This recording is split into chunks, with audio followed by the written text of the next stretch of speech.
Bonjour à tout le monde, donc on se retrouve pour une nouvelle vidéo aujourd'hui pour vous présenter les deux bases de données sur lesquelles nous allons travailler à la suite pour montrer comment on effectue des traitements avec le logiciel Pentao.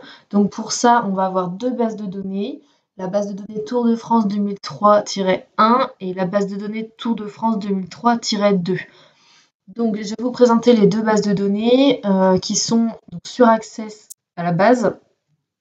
Donc, la première base de données Tour de France 2003-1, comme ceci. Donc, elle se compose de 4 tables. Donc, on a une table coureur avec dedans le numéro de dossard des coureurs. On a l'identité des coureurs avec leur nom, leur prénom. On a le code pays du coureur et le code équipe du coureur.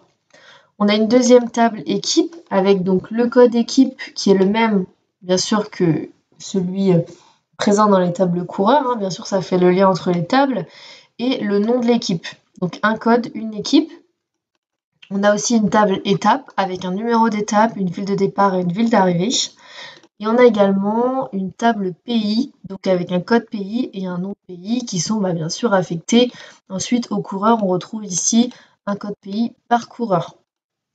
Donc voilà globalement comment se compose notre base de données Tour de France 2003-1, pardon. On va aller voir la Tour de France 2003-2.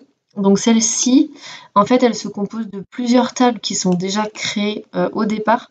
Donc on a d'abord une copie de la table coureur qu'on retrouve dans la Tour de France 2003-1. C'est la même, avec le numéro de dossard, le numéro d'identité, le code pays coureur, le code équipe.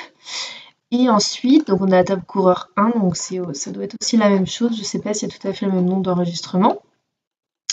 Et enfin, on a une succession de tables qui sont vides, mais qui ont juste leurs colonnes pour l'instant. Vous voyez, la table coureur 3, c'est les mêmes colonnes que la table coureur, mais simplement, il n'y a pas de données dedans. On peut regarder coureur 2, c'est globalement la même. On peut regarder coureur 5, c'est la même chose. Elles sont toutes comme ça. Donc, elles sont là pour servir de support pour nos traitements, c'est-à-dire qu'on va venir chercher dans nos traitements des données de la base Tour de France 2003-1. Les coureurs, par exemple, je vous donne un exemple, on veut que les coureurs espagnols. Donc dans ces cas-là, on a les coureurs, on a le code pays coureur. Nous, dans notre logiciel Pentao, on va venir faire nos traitements, nos tris, pour dire on veut que les coureurs espagnols, et on va venir les coller dans notre base, et on va choisir donc 2003-2, et on va choisir nos tables, une des tables vides, donc selon le traitement à effectuer. Donc voilà, la base de données est relativement simple, puisqu'elle est composée principalement donc, de 4 tables. Là, elles sont sur Access, donc je les ai bien sûr déclinées sur SQL Server, donc avec un bull zip. Donc là, vous voyez, on a nos deux tables, Tour de France 2003-1, qui est ici avec nos deux bases de données, pardon, donc avec nos 4 tables que j'ai présentées. Ce sont exactement les mêmes.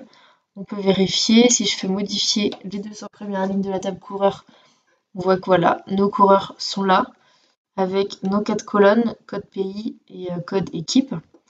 Et sur notre base de données Tour de France 2003-2, on a aussi nos tables qui sont vides. Je vais regarder, si je fais coureur 3 par exemple, si je l'ouvre, voilà, il n'y a rien dedans, il n'y a que les colonnes. Je les ai également transférées sur MySQL. Elles sont ici. Ma base Tour de France 2003-1, donc c'est pareil à l'aide d'un bull zip. Et Tour de France 2003-2 qui est là. Donc j'ai disposé ces bases de données sur 3 supports, donc Access, SQL Server et MySQL, puisque je vais être amenée à vous montrer des traitements sur les trois supports différents. Voilà. Donc vous pouvez regarder mes prochaines vidéos pour voir un petit peu ce qu'on va faire de ces bases de données et quel traitement on va effectuer. Bonne journée à tous!